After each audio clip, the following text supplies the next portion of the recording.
Good afternoon. Get the energy up. Grab a cup of coffee, get some tea, whatever is your poison.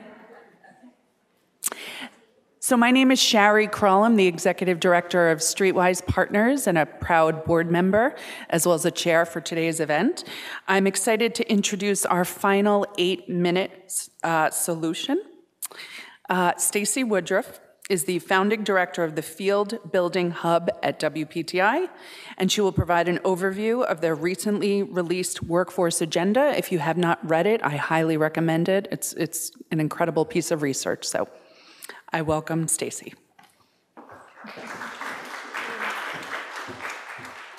Thank you, Shari.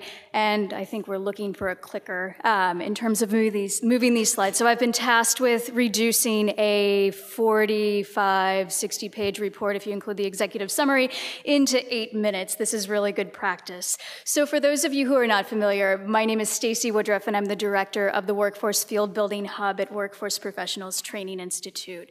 And the hub was established just about 2 years ago to elevate and influence the workforce field's practice, to build relevancy for the field, and to amplify best program and systems practice.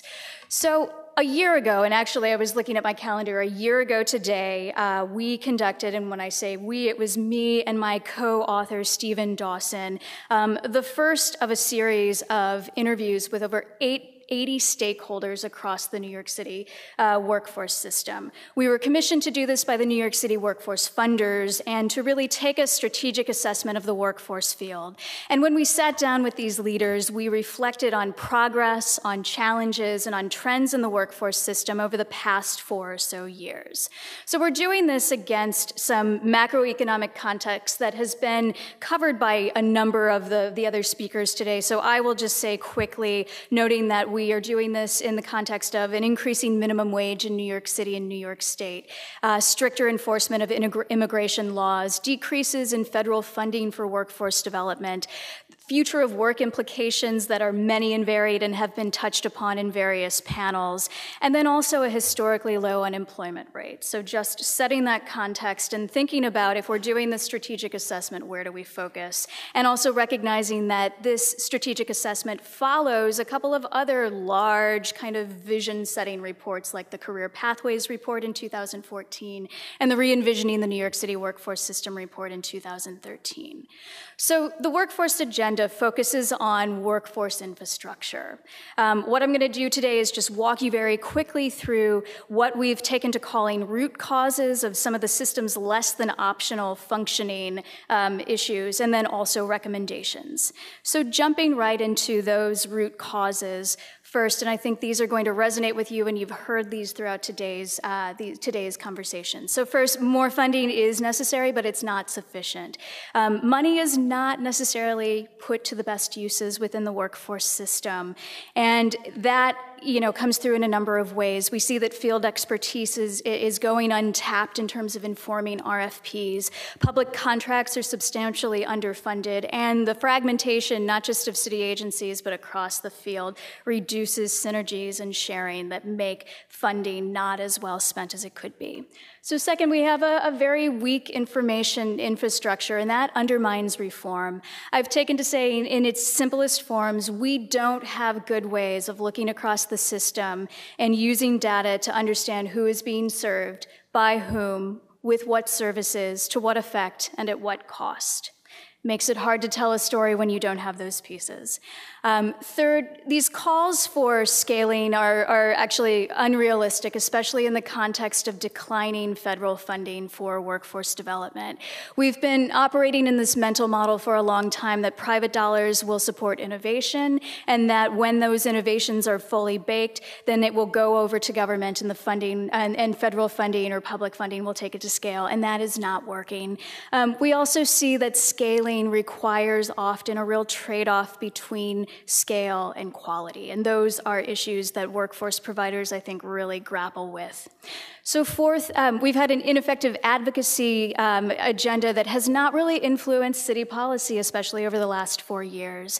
And Some of the root causes of that, we see, the provider community is driving a lot of those efforts, but having the providers advocate for different use of funding, it creates an inherent conflict. I think many of you probably understand where that's coming from and how you have to curb sometimes what you want to say in terms of speaking truth to power.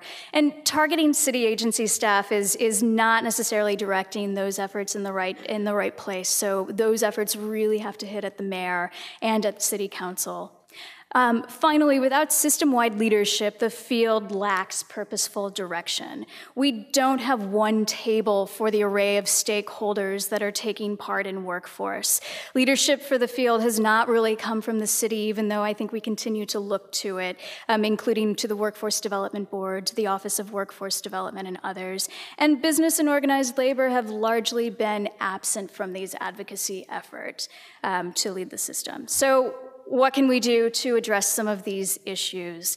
We have come up, as I said, we're really looking at infrastructure, and hopefully we've come up with a set of 5 recommendations that I'll walk through. So first, we call for confronting systemic barriers by directly challenging chronic dysfunction in how workforce programs are designed and functioned. Recommendations in there include taking a closer look at the way that RFPs are priced, and also looking into how procurement rules can be adjusted to better allow for input from the field into RFPs, as well as truly aligning economic development and workforce development. I think there are some early kind of sprouts happening there in terms of the work that EDC is doing with New York Works, as well as the role that the Human Services Council and others are playing in this. So hopefully those will continue. So second, we call for constructing a public-private information infrastructure fund to support ongoing systems of information sharing and analysis. And in this recommendation, meaty, this speaks to, for those of you who know me, to the heart of a lot of what I've been involved in and what drives me in this field, but really looking at and supporting common metrics across the field, having labor market information available and usable by the field, having the sharing of best practices and in some organized ways, really having some core workforce landscape information, and finally supporting systems-level leadership development. These are investments that can't be one-shot deals, really need ongoing support. So third, we focus on building partnerships to support genuine career pathways capacity, and in this, emphasizing the need for impact over scale. So again, taking a look at that trade-off between scale and innovation. So in this, again, throughout the report, we highlight the need to build capacity in 4 key areas. So first, capacity around partnership and collaboration. It's hard to do and it's expensive. There are many disincentives for doing it, but we know that providers want to do this. We call second for building capacity around data and analysis expertise within organizations in these collaborations. Third, we call for building capacity in terms of the role that intermediaries play, not just intermediaries like the Coalition or WPTI, but also industry partnerships and others that play this role. And finally, building capacity for employer engagement. We've made some progress as a field over the last few years, but still have a long way to go in terms of really bringing the employer voice to bear. Fourth, we call for launching and funding adequately a professional advocacy campaign by organizing an alliance of powerful stakeholders that are targeting these efforts explicitly at the mayor and at city council. So re-upping this commitment to advocacy and perhaps drawing upon the model that was critical in securing funding at the state level from the governor's office for workforce development. Finally, we call for the sanctioning of a council of workforce leaders by empowering a selected group of leaders to act as stewards of the workforce system. As I said, we don't really have a table where these leaders can come together, so let's look to create one. And that council could be tasked with, number one, defining success for the field, for advising that information infrastructure fund that I referenced, for setting an agenda for the field, and also for monitoring the health of the field. So this is simple, right? And we can do this in the next I don't know, 30 days or a year or so. No, we know that this is going to take, thank you. We know that this is going to take time. This will take commitment. I have shifted my role after releasing this report to really trying to make sure that it gets out to the field. But there's also a role for everyone in this room and for workforce stakeholders across the city to take part in. And we call out specifically in the report, the role of the New York City workforce funders, we can make a call for the deputy mayor for strategic policy initiatives and really trying to corral, especially at the city level, this work, and finally the field leaders within workforce programs. So that's the workforce agenda. I think I actually managed to do that in 8 minutes. So happy to, great. And thank you for being here. Happy to answer questions about this, and you'll be hearing from me or getting emails about this in your inbox at some point if you haven't already. Thanks.